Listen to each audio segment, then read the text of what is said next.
All right, let's talk about a program pretty much everyone thinks they know, Medicare. You know, it's a cornerstone of American life, that promise we make to our seniors. But what if I told you this story you know is basically a cover for a political drama that's been going on for over 60 years? That the Medicare we have today is the result of a secret plan, a crazy plot twist, and a battle for its very soul. Let's peel back the curtain. So when you think of Medicare, this is probably what comes to mind, right? Simple. It's health insurance for older folks. Clean, straightforward, end of story. Because the real story of Medicare, oh man, it's a political thriller.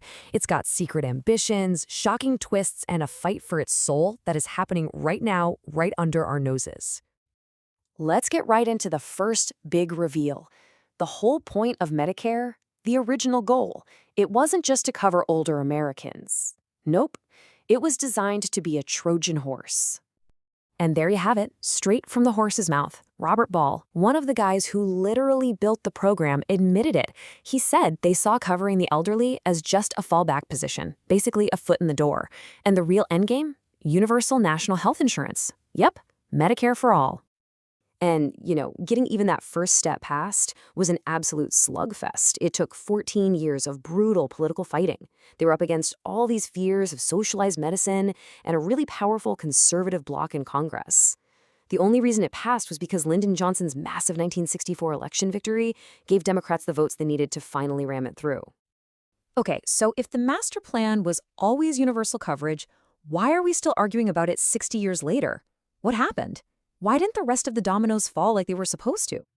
Well, the plan basically hit a brick wall for three big reasons. First, sticker shock. The costs of the program just exploded right out of the gate, and that scared politicians away from making it any bigger. Second, the political winds just completely changed. The whole Reagan era made giant government programs a really tough sell. And third, whenever Congress did want to expand coverage, they just used Medicaid instead. The original Medicare for All plan was basically left to collect dust. And this brings us to the biggest, most mind-bending twist in this entire story. Because while everyone was busy arguing about whether or not to expand public Medicare, the program itself was being quietly flipped from the inside out. Just look at these numbers. This is the moment it happened. For the first time in history, more than half of everyone on Medicare isn't in the original government program. They're in private insurance plans called Medicare Advantage. In a wild twist of fate, the market-based idea that got crushed back in 1965 has quietly won the war. It's a pretty stunning turn of events, right? And it really begs the question, why are millions of seniors voluntarily picking private insurance over the classic government plan? Well, the answer is actually pretty simple. Traditional Medicare has some major gaps. It doesn't cover stuff like dental, vision, or hearing, and this is a big one, there's no cap on how much you might have to pay out of pocket. So the private Advantage plans saw a huge opening. They started offering those extra benefits plus a yearly limit on costs, and they packaged it all as a simple one-stop shopping deal.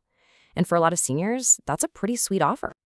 But here's the real kicker. Those extra benefits aren't exactly free. The government has a long history of overpaying these private plans. And what does that mean?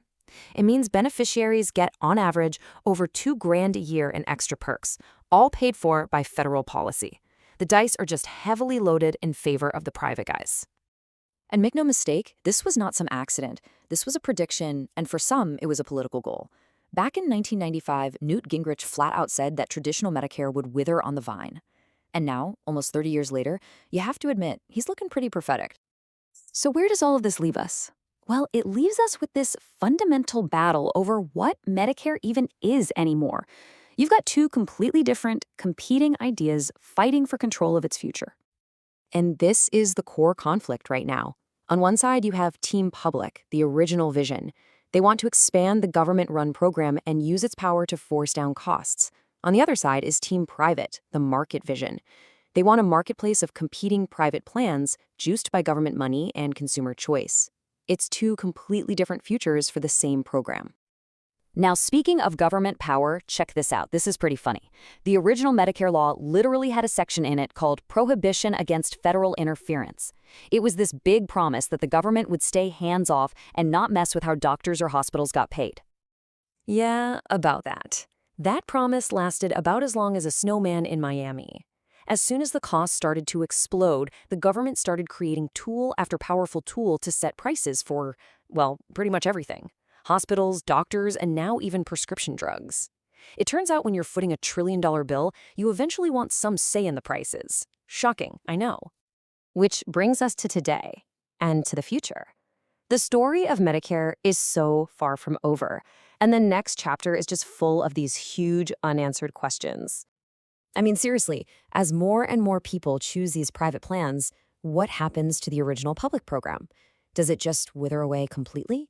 Does it become this tiny niche option for a smaller and smaller group of people?